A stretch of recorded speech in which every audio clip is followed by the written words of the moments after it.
मित्रपुर गांव में लल्लू अपने माँ बाप के साथ रहता है।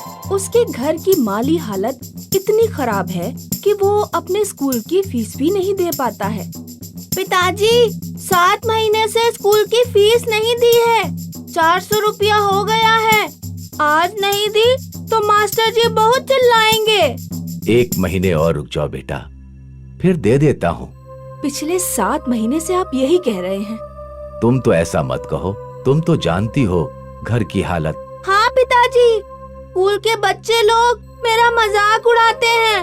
थोड़ा सहन कर लो बेटा। और सचमुच लल्लू जब क्लास में पहुंचता है तो 3-4 अमीर बच्चों का ग्रुप उसका मजाक उड़ाता है। चिंटू देख, आज फिर ये लेट हो गया। क्या रे, हमारे बाप की तरह इसके बाप ने इसे कभी साइकिल लेकर दी नहीं। मुझे तो लगता है ये जानबूझकर लेट आता है। क्यों? सबका अट्रैक्शन पाने के लिए। लालू, अच्छा हुआ तुम सामने ही मिल गए। तुमने अपने पिताजी को बताया तुम्हारी 7 महीने की फीस बाकी है? बताया मास्टर जी। पिताजी ने कहा 1 महीने और रुक जाएं तो। नहीं रुक सकते। प्रिंसिपल ने मुझे आज ही कह दिया था, अगर फीस नहीं लाए तो लालू को निकाल बाहर करना। अब तुम क्लास से बाहर जा सकते हो। लेकिन मास्टर जी, आज आप नया पाठ शुरू करने वाले हैं। वो तुम खिड़की पर खड़े खड़े बाहर से सुनना। जाओ, नहीं तो प्रिंसिपल आकर मुझे 4 बात सुनाएंगे। और पूरे दिन लल्लू क्लास से बाहर खिड़की के पास खड़ा टीचर के लेसन सुनता रहा। शाम को स्कूल छूटने पर जब वो उदास सा अपने घर की ओर जाने लगा तो रास्ते में चारों आवारा लड़कों ने आकर उसे घेर लिया। क्या बे लल्लू, देखा टीचर्स डे पर बड़ा फूल वूल लेकर आया था टीचर के लिए। कविताएं बनाकर लाता था। देखा क्या मिला? निकाल दिया ना क्लास से। रुक, 2-4 दिन में स्कूल से भी निकाल देंगे। फिर भी तू हमेशा टीचर के ही आसपास घूमता रहता है। अरे कभी हमसे भी दोस्ती करके देख, उनसे ज्यादा ही फायदा होगा तुम्हें हमसे। अबे इतना हो जाने के बाद भी सोच रहा है? मिला हाथ? अरे मिला।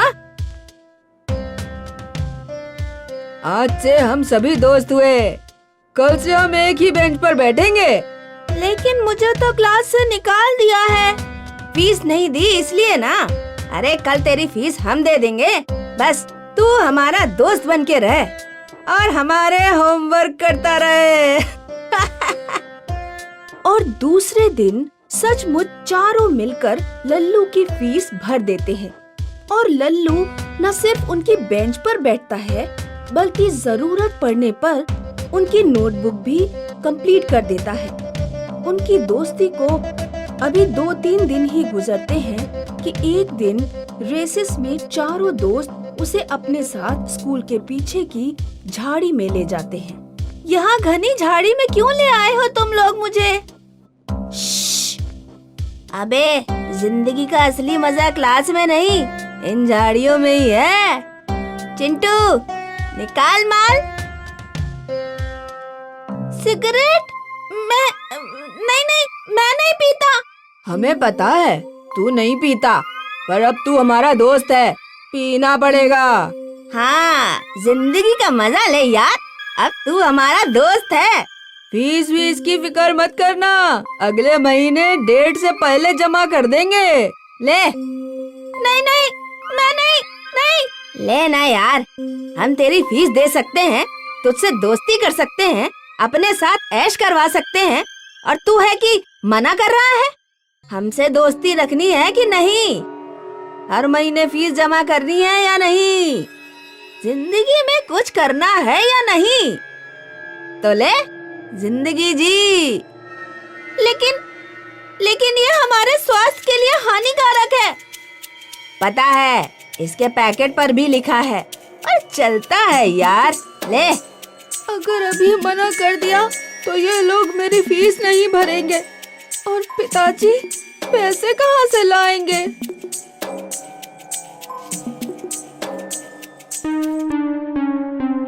Don't worry, don't worry, don't worry. पहले पहले होता है, फिर आदत पड़ जाती है।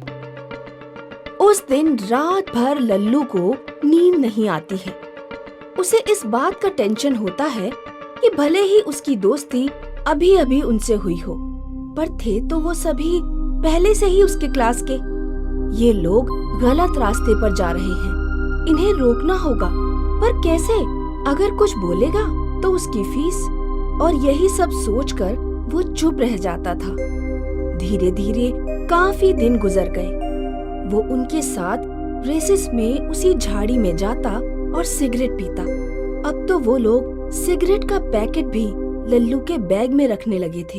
एक दिन ऐसे ही रिसाइस में वो सिगरेट पी रहे थे कि तभी वहाँ से एक लड़का गुजरता है। उसे देखते ही सभी डर जाते हैं।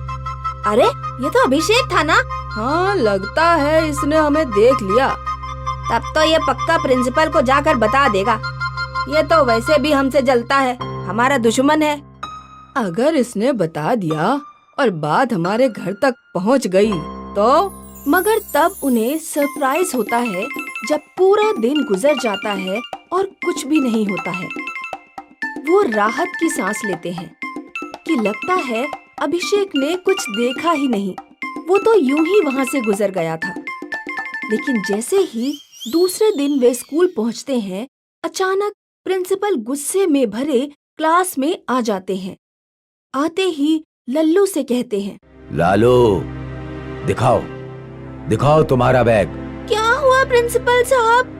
प्रिंसिपल साहब के बच्चे, अभी पता चल जाएगा। ये क्या है? सिगरेट पीता है? सिगरेट पीता है? बता, क्लास में और कौन कौन पीता है तेरे साथ? कोई नहीं प्रिंसिपल सर, मैं अकेला ही पीता हूँ। अकेले पीने वाला बच्चा पूरा पैकेट नहीं रखता, एक दो ही रखता है। सच सच बता, और कौन कौन है तेरे साथ?